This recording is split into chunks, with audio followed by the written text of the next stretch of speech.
So, before money as we know it, the stuff you lose in the couch, people in what is now Zimbabwe had their own system. And let me tell you, it was pretty smart. We're talking about the time of Great Zimbabwe, this incredible stone city that was a major trading hub. You couldn't just tap your card to buy a goat. No. The economy ran on things you could actually use or things that were just plain beautiful. Imagine trying to pay for your groceries with a cow.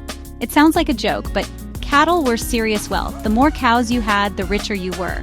It was like having a bank account that mooed and gave you milk. This wasn't just pocket change. This was your life savings, your retirement plan, and your daughter's dowry, all chewing grass in a field. But it wasn't just about the moolah. Get it? Moolah? Okay, tough crowd. They also traded in things that were a bit easier to carry. Gold was a huge one. The land was rich with it, and people would mine these tiny, shiny specks of gold. They weren't making big gold bars like you see in movies. These were small grains, powders, and little nuggets. This gold traveled far, connecting southern Africa to traders from the Swahili coast, who then connected them to Asia and the Middle East. It was the original global supply chain, powered by people wanting shiny things. They also used other items like cowrie shells from the ocean and colorful glass beads brought by traders. Your social status could literally be measured by the bling around your neck. Think about the trust involved in this system. There was no central bank telling you what a cow was worth. Its value was understood by everyone in the community. A healthy cow was worth more than a skinny one. A handful of gold dust had a certain buying power. This was an economy built on agreement and reputation. If you tried to trade a sick cow, your reputation would be ruined, and nobody would trade with you again. It was a self-regulating system, a social network where your wealth was tied to your word. It's kind of beautiful in a way. It's all about community and understanding shared value, which is something we sometimes forget about when we're just swiping plastic cards. This whole network was incredibly sophisticated. It wasn't just random bartering. Archaeologists have found evidence of standardized weights and measures used for things like gold dust. This means there were rules, there was order. People knew what they were doing. They were financing expeditions, building cities, and creating art, all without a single coin with a president's face on it. They had a system that worked for them for centuries, connecting them to the rest of the world and building a powerful kingdom. It's a reminder that money can be many things, and long before we had paper and metal, we had value in the things that nature and hard work provided. It's the foundation of everything that came next. So, picture this. Everything is going along with cows and gold, and then one day, some folks from Britain show up. In the late 1800s, Cecil Rhodes and his British South Africa Company arrived. And they didn't just bring flags and funny accents. They brought their own money. Suddenly, the British sterling, pounds, shillings, and pence, was the new kid on the block. Can you imagine the confusion? Someone tries to pay for a basket of maize, and the seller is like, okay, that will be 2 cows. And the buyer pulls out a coin with Queen Victoria's face on it. The seller is probably thinking, I can't milk this, I can't eat it. What is this shiny disc? This was a massive shift. The colonial administration wanted to control the economy, and the best way to do that is to control the money. They started imposing taxes like a hut tax, which had to be paid in British currency. This forced local people to work for the settlers in mines or on farms just to earn the coins to pay the tax. It was a clever and kind of sneaky way to create a labor force. The old ways of trading didn't disappear overnight, of course. People in rural areas still traded with cattle and grain, but in the new towns and commercial centers, the Queen's money was king. It was the beginning of a whole new economic world. After a while, they decided to create something a bit more local. In 1932, Southern Rhodesia, as it was called then, got its own coins. They were still based on the British system of pounds, shillings, and pence, but they had their own unique designs. This was a big deal. It was like getting your own branded merchandise. The coins featured the British monarch on one side, because you had to show respect to the boss, But on the other side, they started putting local symbols. We're talking about things like the soapstone Zimbabwe bird, found at the Great Zimbabwe ruins. It was a small nod to the country's history, even under colonial rule. Then things got even more interesting. In 1953, Southern Rhodesia joined with Northern Rhodesia, now Zambia, and Nyasaland, now Malawi, to form the Federation of Rhodesia and Nyasaland. And what do you do when you create a new political union? You make new money. So they issued new coins for the whole federation. These coins were used across all 3 territories, and they also featured Queen Elizabeth II on one side. The other side had symbols representing the whole region, like a fish eagle or an elephant. This was money designed to create a sense of shared identity, a single economic space under British oversight. It was another step away from the old systems and deeper into a modern, centralized monetary world. Alright, so the Federation of Rhodesia and Nyasaland was like a band that was destined to break up. By 1963, it was over. Zambia and Malawi went their own way, and southern Rhodesia was left on its own again. When you break up, you have to divide the record collection, the furniture, and of course the money. So, southern Rhodesia had to come up with its own currency once more. They introduced the Rhodesian pound in 1964. It was basically a continuation of the old system, but just for them. The coin still had Queen Elizabeth II's portrait, making her the last monarch to appear on the country's currency. It was a sign of the times, a country holding on to its British ties while the world around it was changing fast. Now, this is where it gets a little weird and wonderful. The world was moving towards decimalization, systems based on tens and hundreds, which is much easier for math. The old British system of 12 pence to a shilling and 20 shillings to a pound was a headache. So Rhodesia decided to prepare for the switch. In 1964, they released new coins that were, let's say, bilingual. They had two values written on them. The 5-shilling coin, for example, also said 50 cents on it. The 2-shilling coin was also marked as 20 cents. It was a genius move, like putting subtitles on your money to get everyone ready for the big change. This dual denomination system was a brilliant piece of public education. It let people get used to the idea of cents, while they were still using shillings and pounds. You could go to a shop and see prices in both currencies. It slowly trained the entire population for the future. Can you imagine trying to do that today? Releasing a dollar bill that also says 100 ZiGs on it? People would be so confused. But back then, it worked.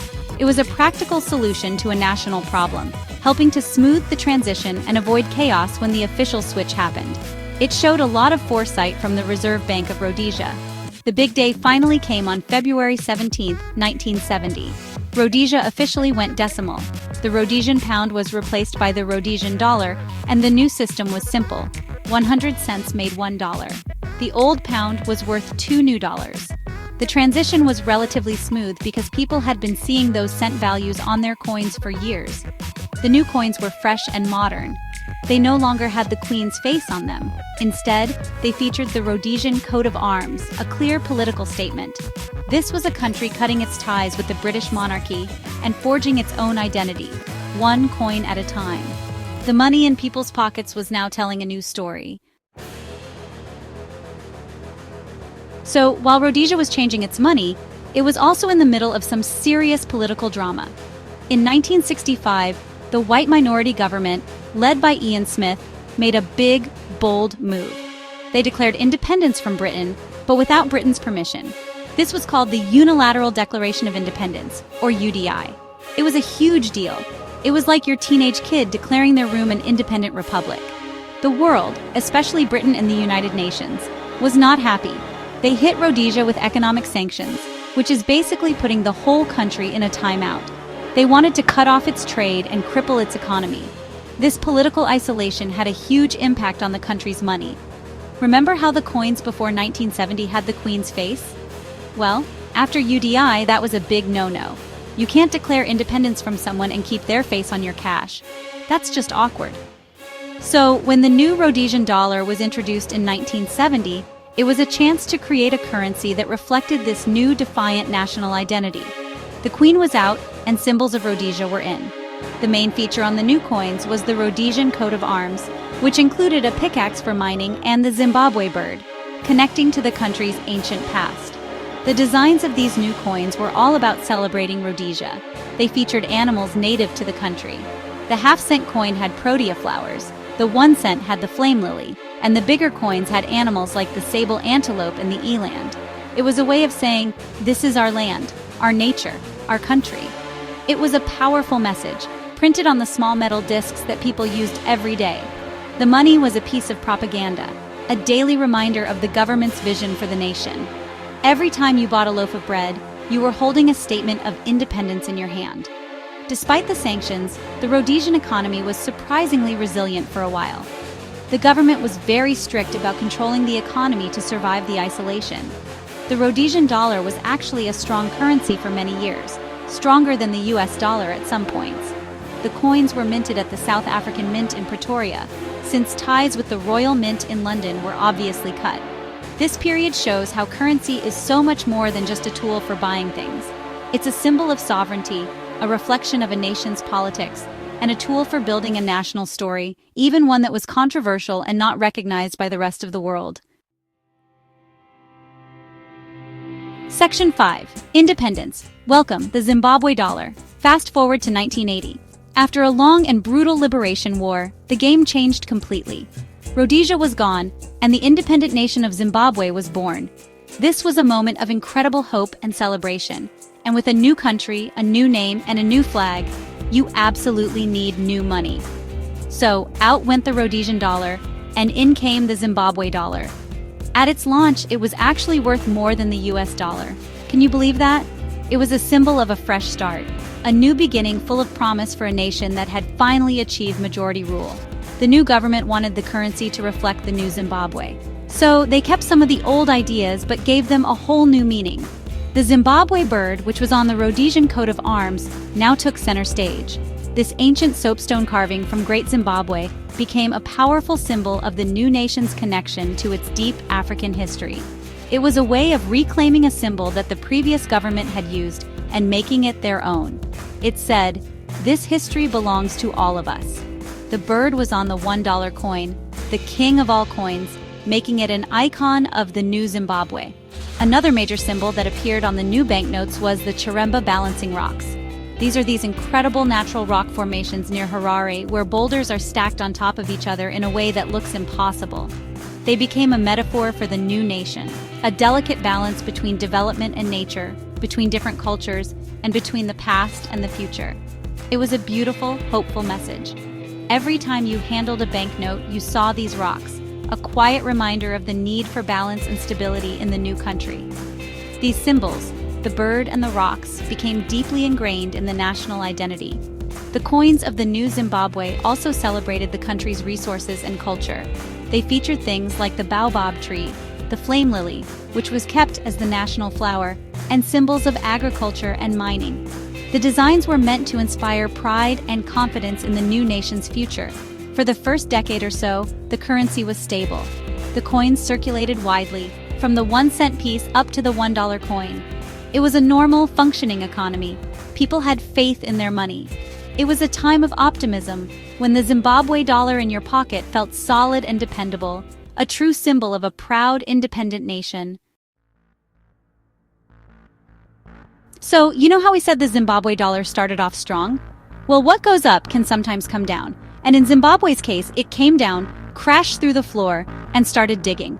Starting in the late 1990s and exploding in the 2000s, Zimbabwe entered a period of hyperinflation. This isn't your regular, oh, gas is a bit more expensive inflation. This is a crazy, out-of-control, movie-level economic disaster. Prices were doubling not every year, but every day, and eventually, every few hours. It was economic madness. What did this mean for coins? Well, they basically became extinct. Think about it. A $1 coin, which used to be valuable, suddenly couldn't even buy a single piece of candy. The metal it was made from became worth more than its face value. So what did people do? They melted them down. It was more profitable to sell the metal as scrap than to spend the coin. The government tried to keep up by issuing new, higher-value coins like a $5 coin. But inflation was moving so fast that by the time a new coin was released, it was already worthless. It was like trying to put out a forest fire with a water pistol. The government just kept printing more money. More zeros were added to the banknotes until they became ridiculous. We're talking about bills for $100 billion and then $100 trillion. A $100 trillion note. That's a one with 14 zeros after it. And it could barely buy you a loaf of bread. The whole concept of money just broke down. People started using foreign currencies, especially the US dollar and the South African rand, on the black market. It was the only way to survive. The official Zimbabwe dollar, and especially its coins, became a joke. They were souvenirs of a broken system. By 2009, the government had to face reality. The Zimbabwe dollar had completely collapsed. They officially dollarized the economy, meaning they abandoned their own currency and allowed people to use foreign money legally. It was a painful but necessary step to stop the madness. For years after that, there were no Zimbabwean coins in circulation at all. If you bought something for $1.50, you wouldn't get 50 cents in change. Instead, the shopkeeper might give you a credit note or maybe some sweets or a pen. It was a strange, coinless world, a direct and painful legacy of the time when money lost all its meaning. After years of using foreign money and getting change in lollipops, Zimbabwe decided it needed its own coins again. The problem was trust. Who would trust a new Zimbabwean currency after the trillion-dollar disaster? So, in 2014, the government came up with a clever plan. They introduced bond coins. The name itself tells you the strategy. These coins were bonded to or backed by the US dollar. A 25-cent bond coin was meant to be exactly equal to 25 US cents. The government even secured a financial facility from a bank to back them up, to prove they were serious. It was a way to say, don't worry, these aren't like the old ones. These have real value behind them. The bond coins came in denominations of 1, 5, 10, 25, and 50 cents. They were designed to solve the small change problem. No more getting a pen instead of your 10 cents. The public was skeptical at first. Everyone had been burned before. People called them zombie dollars, fearing it was the start of bringing back the worthless old currency through the back door. But the coins were actually useful. They made daily transactions easier. Slowly, very slowly, people started to use them alongside US dollar bills. A $2 bond coin was later introduced, further cementing their place in the economy. It was a small, cautious step back towards monetary sovereignty. But the government had bigger ambitions. They wanted to re-engage with one of Zimbabwe's most famous resources, gold. In 2022, the Reserve Bank of Zimbabwe took a bold step. They introduced actual gold coins. These weren't for buying bread and milk. These were for big investors and for people who wanted to protect their savings from inflation, which was still a problem. The coin was named Mosi-Watunya, which is the local name for Victoria Falls and means the smoke that thunders. Each coin contained 1 troy ounce of 22-karat gold. It was a powerful statement, linking the currency directly to a tangible, valuable asset. The idea behind the Mosi-Watunya gold coins was to provide a store of value. Instead of keeping your savings in a currency that could lose its value, you could buy a gold coin. Its value would move with the international price of gold. It was an attempt to restore confidence and give people an alternative to holding US dollars. The government even said you could trade them in for cash after a certain period. While these coins were not for everyday use, they represented a psychological shift. It was a move back to basics, a return to the idea that money should be backed by something real and solid, just like the gold that was traded at Great Zimbabwe centuries ago. Just when you thought you had the money situation figured out, Zimbabwe said, "Hold my beer." In April 2024, the government launched yet another new currency. This one is called the ZiG, which stands for Zimbabwe Gold. Yes, they put gold right there in the name. This isn't just a gimmick. The whole idea behind the ZiG is that it's a structured currency. This is a fancy way of saying it's backed by a basket of real assets, mainly foreign currency reserves and precious metals, especially gold. After the trauma of hyperinflation, the government knew they had to build this new currency on a foundation of something solid. The launch of the ZiG was a massive undertaking. All the old electronic balances and bond notes had to be converted to the new currency. And crucially, they introduced a whole new set of coins and banknotes. The coins come in denominations like 1, 2, and 5 ZiG. The banknotes go up from there. The goal is to have a full, functioning domestic currency that people can trust for everything from buying groceries to paying salaries. The government has been on a huge campaign to get people to believe in the ZiG, emphasizing that its value is not just based on promises, but on a pile of gold and dollars sitting in a vault. So how is the ZiG different? The key is the anchor. The Reserve Bank of Zimbabwe promises to manage the amount of ZiG in circulation to ensure it doesn't exceed the value of the reserves backing it. This is the opposite of what happened during hyperinflation, when they just printed money with nothing behind it. The value of the ZiG is meant to be stable, determined by the value of the reserves. It's a bold experiment in trying to fix a broken system by returning to the classic principle of sound money. The success or failure of the ZiG will depend entirely on whether the government can stick to this promise.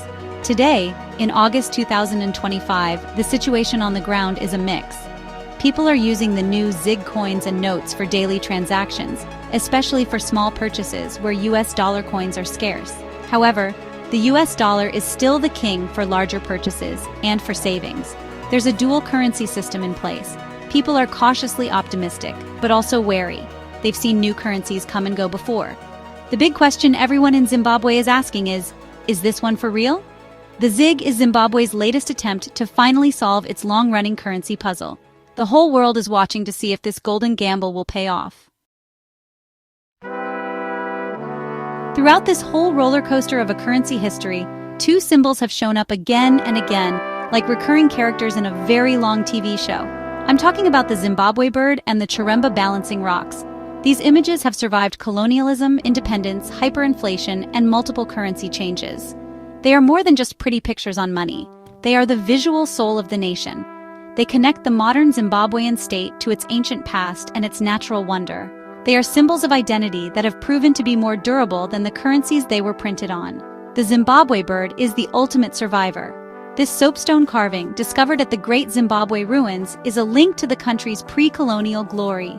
The colonial Rhodesian government put it on their coat of arms and coins, trying to borrow some of its ancient legitimacy. Then, at independence in 1980, the new government reclaimed it. They put it right on the new $1 coin, making it a symbol of liberation and African heritage. It has appeared on countless coins and notes since then. The bird represents history, sovereignty, and the spirit of the Zimbabwean people. It's a reminder that the nation's roots run deep, far deeper than any political or economic turmoil. Then you have the balancing rocks. These natural granite formations are a geological marvel, and they became a powerful metaphor for the nation after 1980. They appeared on almost every single Zimbabwe dollar banknote, from the first series to the trillion-dollar notes of the hyperinflation era.